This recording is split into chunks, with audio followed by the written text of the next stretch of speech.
qualities to be seen in this creature: nobility, kingliness, grace, mockery and challenge in the eyes, and wisdom too, perhaps, in those yellow eyes. Colors as noble as his bearing: cinnamon, gold, orange, creamy white.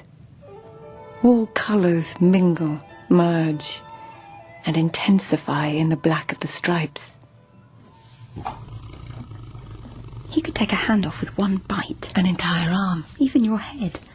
Nothing else in the world can have teeth like those. And the eyes. Do you see wisdom in them? Cunning, maybe. Imagine if they become angry. I will try not to imagine that. I have become so afraid of anger, Shonagon. Sometimes it seems like a living thing, a beast as strange and terrible as this one. I met your husband yesterday, Komatsu. He spoke of you with much tenderness. Did you look into his eyes? His Majesty's new acquisition. A tiger sent all the way from India. Yukinari! I hope he sends for an elephant next. I've always wanted to see one of them. Why are you here, Lieutenant? Or a unicorn. Even better. Lieutenant, did His Majesty summon you to the palace? No. I simply came. Why? Shall I call for someone? No need. No need at all. Lady Shonagon and I are old friends.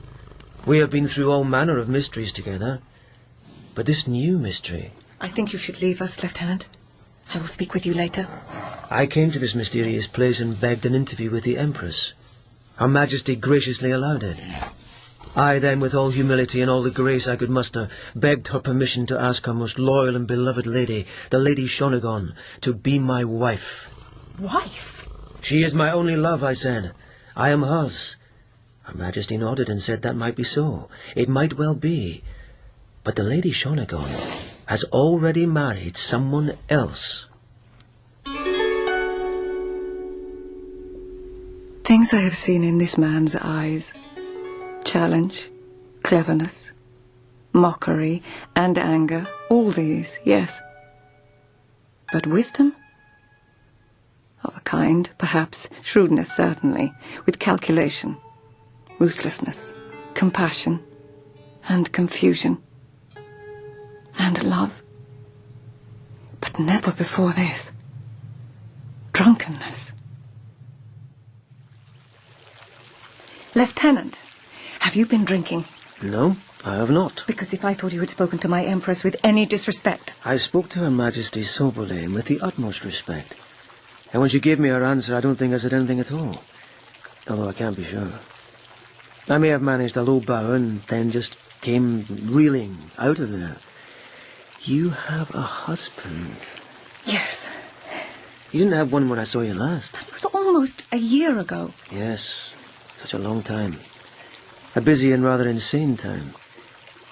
You've been busy too, it would seem. Who is he? A lord, I suppose. A poetic lord. Yukinari, your speech is... I am not drunk. I should go away. Her Majesty very gently suggested that would be best. Yes. I'll get out of this place before I lay eyes on this aristocratic poet of yours. Does he make music as well? You won't see him. He is in Suma. He is almost always there. Why? Because his friend is provincial governor there. His friend? His very dear friend, provincial governor, is still so young. Shonagon, you married a man who prefers... Why? Stability. What? I cannot marry you, you know that. But I need stability, tranquility. And the last time I became involved with you, I had to wander in the wilderness. My clothes were disgraceful and my shoes as bad. I slept on hard ground and filthy floors. I was kidnapped by bandits and almost raped, almost killed. You became involved with me? You gave yourself to me and I to you. Love like recognition. Do you deny that? I need stability. I want peace.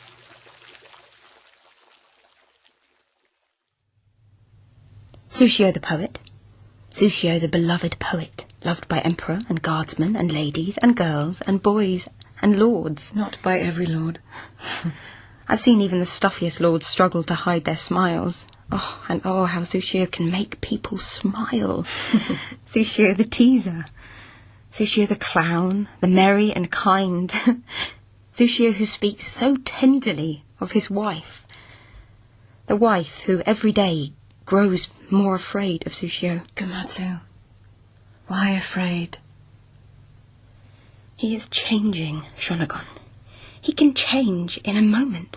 From poet to bully. From husband to stranger. Read this. He composed it only yesterday. The bell cricket sings among the pine roots. It is a song of childish mischief.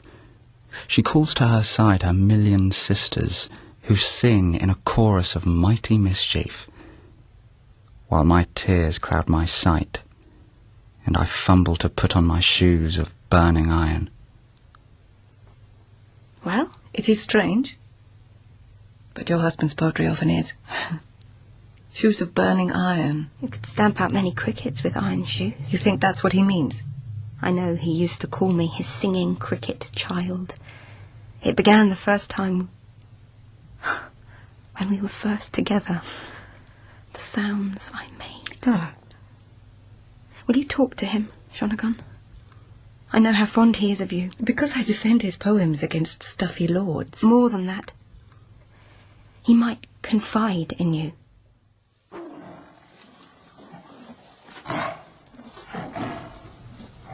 When he walks to and fro like that, I almost understand him. Can anyone understand a creature so alien? I feel that movement inside me sometimes, Restless and hungry. but so alert, so awake. The natural world, Shonagon. Is it not wondrous? Some of it. I prefer more delicate things. Skylark and cherry blossom. The song of the bell cricket. I wrote a poem recently with a bell cricket in it.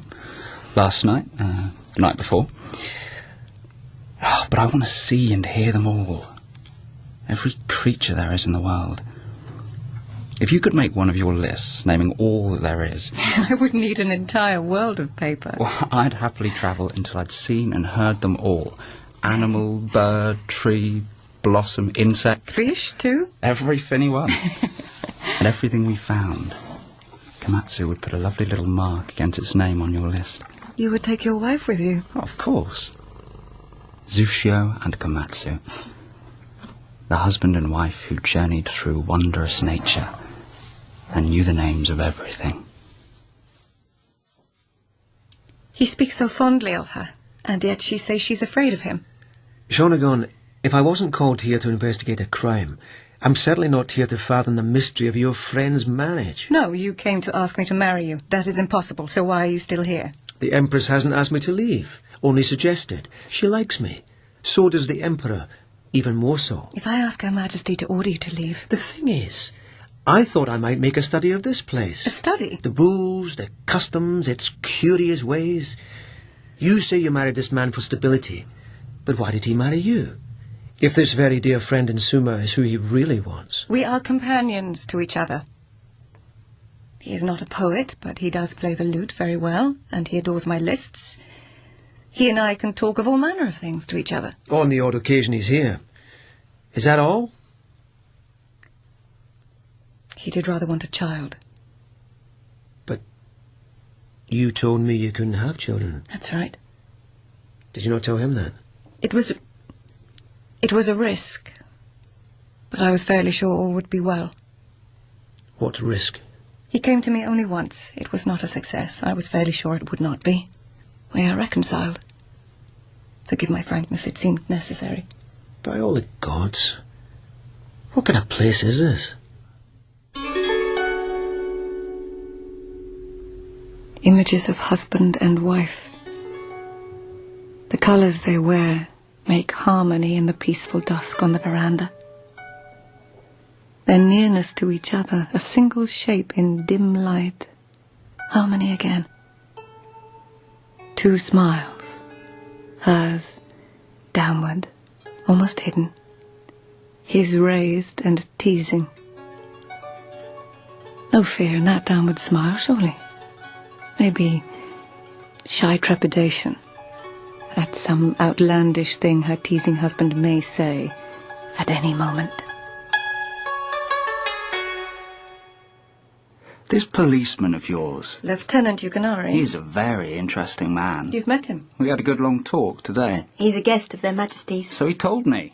He's a favourite, but still Lady Shonagon cannot marry him. He told you that? No, Komatsu did. Shonagon, I was so startled, and Sushio could see from my face. It's all right, Komatsu. Of course you talk to your husband. Sushio, if the lieutenant seemed eccentric almost, as if he had been drinking... We were both drinking. Oh. In moderation. Only enough to loosen our tongues. You're not renowned for your moderation. And Yukinari. I have never seen him drunk.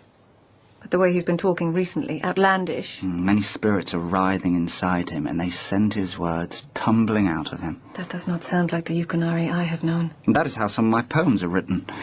I pay heed to the spirits writhing inside me, or pacing inside me like tigers in a cage, and images appear on paper. Like that of a man fumbling to put on burning iron shoes. What is that? An image in one of your poems. It does sound like mine. From the poem with the bell cricket. Which I wrote only days ago. Where did you see it? I showed it to Shonagon. Ah, because you were so pleased with it.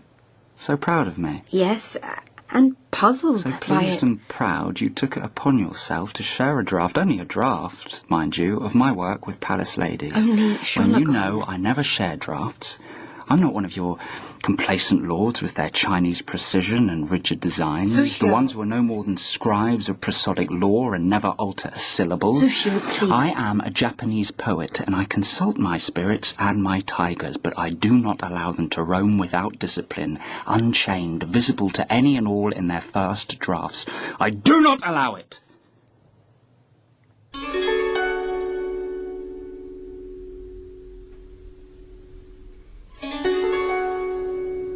Attributes one may expect in a husband.